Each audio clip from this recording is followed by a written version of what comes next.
Japan के चिकावा चिड़िया घर में मौजूद एक नन्हे बंदर की वीडियो वायरल हो गई है, जिसमें एक नन्हा सा बंदर जिसका नाम पंचकुन है, दुनिया भर के दिलों में खास जगह बना चुका है।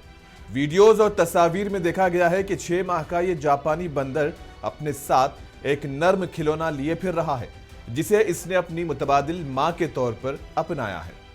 चंद माह का ये मासूम जब अपनी मां की आगोश से महरूम हुआ तो उसकी नन्ही सी दुनिया वीरान हो गई।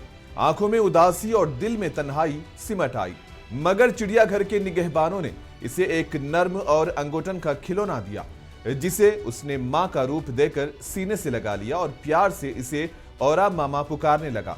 अब हर वो लम्हा इसके साथ रहता और उसी से लिपट कर सोता है और उसी में ममता की हरारत तलाश करता है।